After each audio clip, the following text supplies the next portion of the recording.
So today I'm back to talk about my holy grail handbag, and I'll also be talking about the buying process of buying PreLoved for the very first time, and also the authentication process.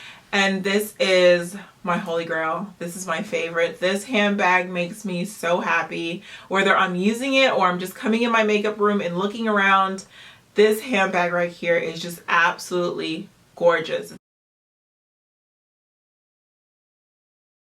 So this handbag is the Chanel Jumbo Single Flap Handbag in lambskin leather. So this is the more delicate leather. As far as the condition of this bag, the condition is pretty much still the same as it was when I purchased it. Since this is a vintage handbag, this Chanel handbag does come with the larger CC lock.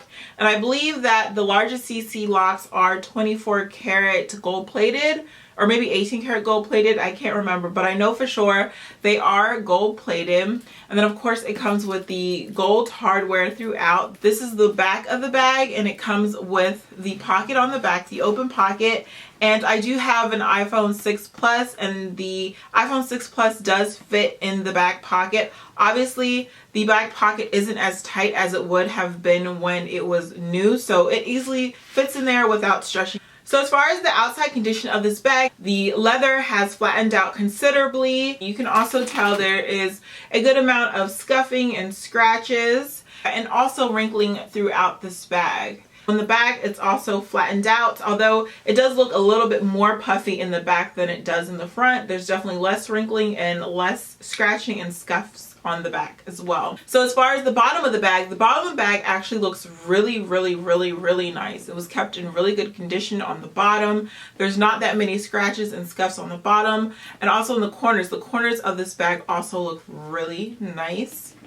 As far as the side of the bag kind of tilts forward on both sides. It kind of leans forward, and that's probably due to the fact that I didn't stuff the bag with anything when I stored it, and the person who had it before me, or the people that had it before me, also probably didn't stuff the bag with anything. I noticed that it's actually leaning forward more now than when I first purchased it, so it probably would have been a good idea for me to have bought a bag shaper, but I didn't. And since the bag is so considerably old, it doesn't really matter to me. It still looks gorgeous. As far as the hardware, there aren't that many scratches on the hardware at all. The hardware is in excellent condition, and it's also still really shiny. Both the chain and also the lock look really nice. So the inside of this bag was listed as good condition. I would say it's excellent condition, especially considering this bag is so old. So this is the inside of the bag. This is the flap. The flap has scratches on it, but honestly not that many at all.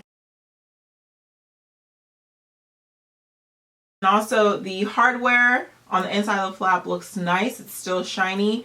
And then loves, look at the inside of this bag. So the inside of this bag honestly looks brand new. There's no mold, there's no smoke smell, there's no mustiness to the inside of this bag. It doesn't smell old by any means. It still smells like leather on the inside of this bag, as well as the outside. And there's not that many scuffs or scratching. I think that the inside of this bag looks absolutely amazing. So on the inside of this bag, you can find a zipper closure right here, and this pocket's still really tight. It feels like whoever was using this bag didn't really use this zipper pocket right here. This pocket on the outside that doesn't have a zipper has definitely been more used than this pocket right here. Both pockets are very large pockets. They both can fit my iPhone 6 Plus. As far as the serial code, that can be found on the corner of the bag over here. You can see that white area right there. That does have the serial code, which does match the authenticity card. And I will show you guys the authenticity card. So this bag came with absolutely everything, and that was important to me when I bought this PreLoved, that it came with everything. I got the box, and you can probably see the box up in the corner over there. And I also got the dust bag that's also in the box, and I'll leave the unboxing of this bag down below so you can see everything up close. But yeah, it came with the box, and it came with the dust bag, and it also came with the care booklet. So this is the care booklet right here. It also came with the authenticity card. This bag is the 354 series. So This bag, I think, was made between 1994 to 1996, meaning that this bag is around 19 years old, loves. So when you look at the condition of the bag, definitely take into consideration that this bag is 19 years old approximately. And I also think that even with the age and even with the scratching and the scuffing, that it's still such a cute bag. And honestly, I think that this bag looks better in person and also looks better in pictures. I'm going to show you guys pictures of me using this bag. I think it looks better. Like when I look at it on video, I just don't think it does it any justice. But when you see it in pictures and in person, it is an absolutely gorgeous bag.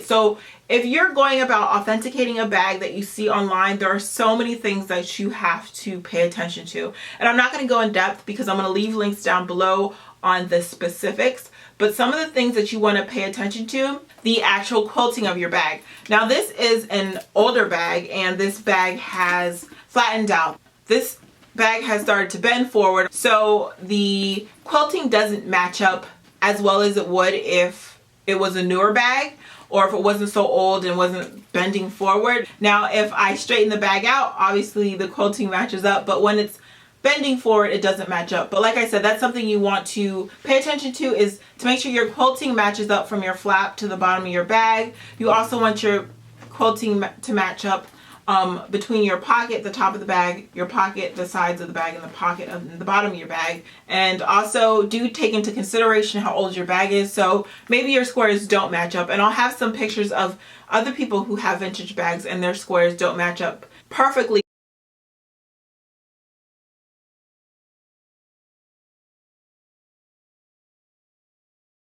If you straighten it out, they definitely should match up. Another thing that you want to pay attention to is stitching. I don't know if you can see stitching in pictures, but at least when you get it in person, you want to pay attention to the stitching. The stitching should be absolutely perfect. There shouldn't be any loose stitching at all. Even with my 19-year-old bag, there is absolutely no loose stitching. The stitching is tight and perfect. Also, you want to pay attention to how many stitches there are per square, because there should be a certain amount of stitching per square. And I will have links to all those details down below, of course, so you can definitely check out how many stitches there should be per square. Now, one thing you won't notice until you actually purchase it is the weight of your chain, but your chain should have weight to it. It shouldn't be plastically and flimsy. It should have weight to it. Also, you want to pay attention to the sound of your lock. That's another thing that you probably won't hear until you purchase your bag, but you should hear the spring. Another thing that you want to pay attention to, and this is on the inside of the bag, is you want to pay attention to the screws on the inside of your lock. You want to pay attention to the embossing of your bag. Obviously, it should be embossed perfectly. It should be perfectly centered. It shouldn't be off-centered or anything like that. You can also pay attention to the actual measurements of your embossing. Another thing that you want to pay attention to is the stamping, the Chanel stamping on the inside. You want to pay attention to where the stamping is located. Sometimes, depending on the year of your bag, the stamping can be located below the embossing, and then it could also be located on the inside down here. And then you also want to pay attention to where it's made. Mine is stamped right here and it says made in France. Now, I had someone try to tell me my bag was fake based upon the stamping. My bag is not going to be stamped like a 2016 bag or a 2000 bag. My bag is stamped like a 1994 bag, and according to where it's supposed to be stamped, it's stamped in the correct spot. So yeah, those are some of the things you want to pay attention to. So that's one way you can authenticate it. You can authenticate it through pictures, and then of course when you buy it and you get it in your hand, you want to look over it, inspect it, and make sure everything is matching up the way it should match up for the year that your bag was made. Another way that you might think that your bag can be authenticated is taking it to the Chanel store and asking for it to be authenticated, asking the sales associate to look over your bag and tell you if it's authentic or not. Now, I learned the hard way, they don't do that. For the most part, when you go to a Chanel store, they are not going to look at your bag and tell you if it's authentic or not. I went to 3 Chanel stores and I had a different experience at every store. The first store I went to, I spoke to the manager and the manager told me she couldn't authenticate my bag, or they don't authenticate bags in their store. She did give me a card that had the Chanel customer service number. So I called Chanel and Chanel told me the same thing, that they don't really authenticate bags, but that they also do it at their own discretion, meaning that some sales associates might and some won't. And obviously the one that I went to the first time, the sales manager did not. Now the second store I went to, they did authenticate bags and she willingly said she would authenticate it. Now the sales associate tried to tell me my bag was fake. She was comparing my vintage bag that was made in 1994 to bags that were made in 2014, because at the time it was 2014 when I took my bag in. And so she was telling me it was fake and telling me why it was fake and showing me the new bags and showing me how they were different than the new bags. I knew immediately she didn't know what she was talking about, and thank God the sales manager came out and basically shut her up with the quickness. And the sales manager told me she had 3 vintage bags and that my bag was authentic. And then she told me or showed me the details on why my bag was authentic. So thank God for her. I mean, I wouldn't have believed the sales associate anyways, because I was like, why is she comparing my 1994 vintage bag to bags that were made in 2014? It made absolutely no sense to me.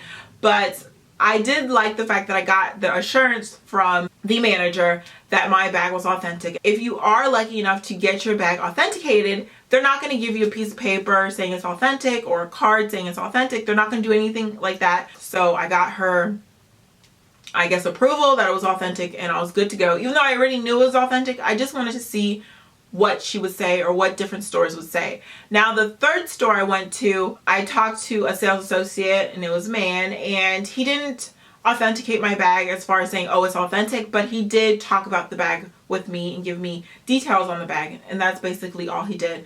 But he said they're not allowed to authenticate bags, obviously, because that seems to be the same thing that everyone says, is that they don't really do that.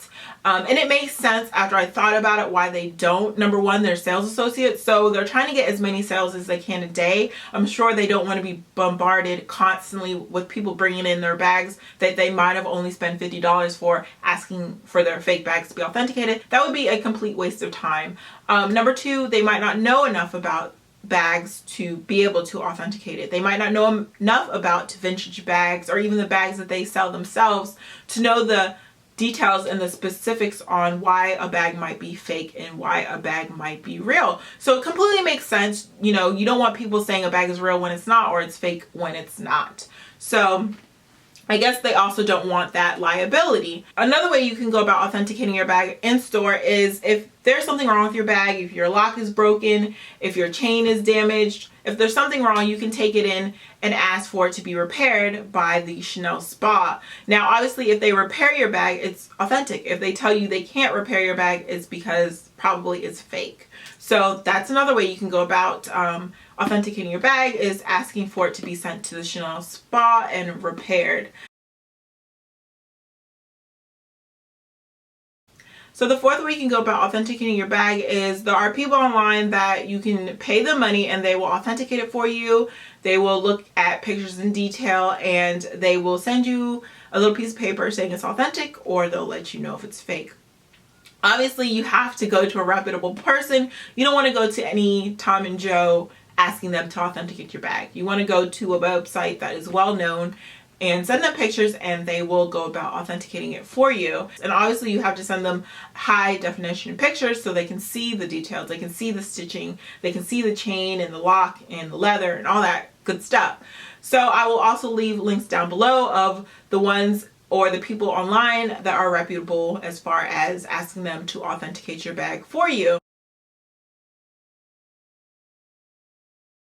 So now we're going to talk about the actual buying process. Buying a Chanel bag is kind of difficult because obviously it's expensive and you want to get something that is authentic. So I researched, and these bags typically go for between $2,500 and $3,500 depending on the condition of the bag. Obviously, if there's mold in your bag or nail polish stains or makeup stains, if it's dirty, if the person didn't take care of the bag, if it smells like smoke, then you're gonna pay a lot less money for it, because most people don't want a bag that smells like smoke or that is too damaged. Now, if you purchase this bag from a reputable website like Fashion File or Yogi's Closet, where they authenticate it before you buy it, obviously, and they are well known and they're reputable, then you're probably gonna pay more money. You're probably gonna pay $3,000 to $3,500 for the bag, simply because you're buying it from Yogi's Closet or Fashion File, the reputable, and you can trust them. So you don't have to go through the worrying process. You don't have to try to authenticate it on your own, although you should do that regardless. If you buy this bag from eBay, you will have to go through more stress as far as trying to authenticate it. You also pay less money for it because you're bidding for the bag rather than paying a set price. Yogi's Closet, Fashion File, they have set prices. That's the price you pay. Whereas eBay, you bid for the bag, so you can end up, you know, getting it for a lower price if not that many people bid on the bag, or if not that many people even see the bag at the time when you're purchasing the bag. I knew that I wanted to pay a certain price, and I knew that Yogi's Closet and Fashion File were not in my price range if I wanted this bag. So I went directly to eBay, and obviously I did my research to find a company that I felt would be reputable.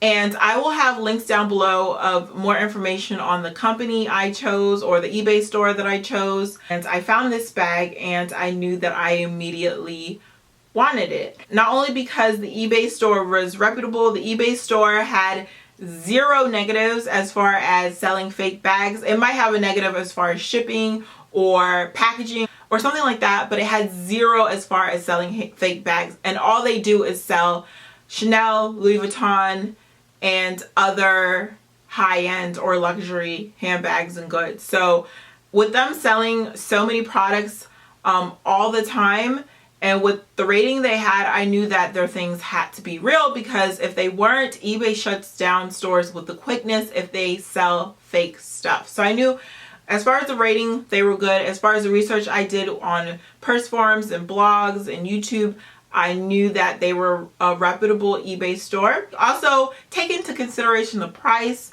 If it's too good to be true, it probably is too good to be true. Like, you don't want to pay $100 for a Chanel bag, or not even like $1,000. That's still pretty low for a bag like this. A jumbo is probably not going to be sold for $1,000 unless it's completely ruined and completely damaged. Now, once you find an eBay store or seller that you want to buy from, so say you set your budget for $3,000, you want to go and you want to find your bag that you believe is authentic, and you want to watch it. There's an actual button where you click watch. You want to click watch and watch your bag all the way to the end. You don't want to bid on your bag, because once you start bidding goes back and forth. You want to be the higher bidder. The other person wants to be the higher bidder. It goes back and forth, and before you know it, the bag is well over $4,000 in costs, and you have lost your bag because you don't want to spend $4,000. So you just watch your bag and you don't bid. You let whoever has the highest bid, leave them with the highest bid. Don't go back and forth. So what you want to do is you want to be home or on your phone and available in the last minute to 30 seconds that your bag is being listed, and that's when you want to bid your highest maximum bid so that you will win your bag.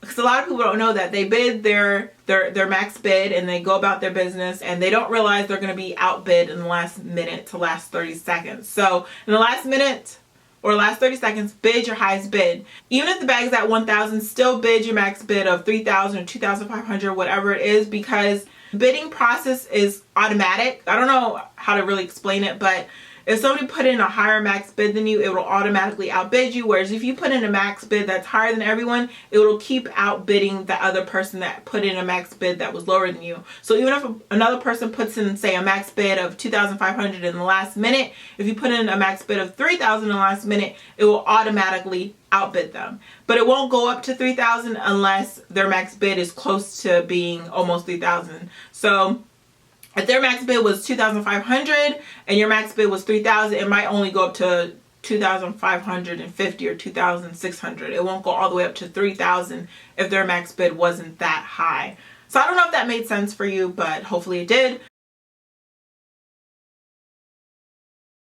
Just know that you want to watch your bag. You don't want to start bidding, you know, when it's still 7 days left or 5 days left. You want to bid at the end so that you're not outbid, and also so that the price doesn't go up too high, because you don't want to pay too much. You don't want to pay more than what the bag is worth, just in case you eventually want to sell your bag. You don't want to end up losing money. You want to make it an investment piece so that you end up making money off your bag and not losing money. That's another thing you want to make sure when you're buying your bag, is you want to make sure that a lot of things are still intact. Like you want your serial number, you want your authenticity card. It's are big deals, especially if you're buying from an eBay store. If you're buying from Fashion File or Yogi's Closet or one of those websites, maybe it's not that big of a deal because you can trust them a little bit more. But from eBay stores, get everything with your bag to ensure its authenticity.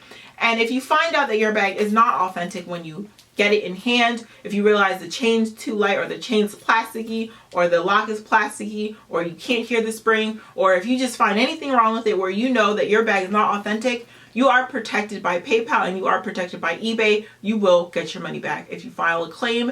And the good part about getting a fake bag, or it's not, there's no good part about it, but you don't even have to worry about mailing it back. eBay will tell you to destroy the bag, give you your money back, and you have no worries after that. So you do have eBay and PayPal protection if you do purchase from eBay or PayPal. You just have to do your research to know what to look for once you get your bag in hand, as far as trying to figure out if it's authentic. I will have links down below with all this information and so much more, so you can look for specifics on what to look for. So you're probably gonna be really surprised, but I have decided to sell my beautiful and amazing and gorgeous and luxurious and holy grail handbag. I've decided to sell it, and I'll go into more detail in another video of why I've decided to sell this bag and why this bag is currently not working for me. I'm going to do a video next on 3 luxury items that I am currently selling, and they're available to be sold to any of you guys. And I will explain why this bag didn't work for me.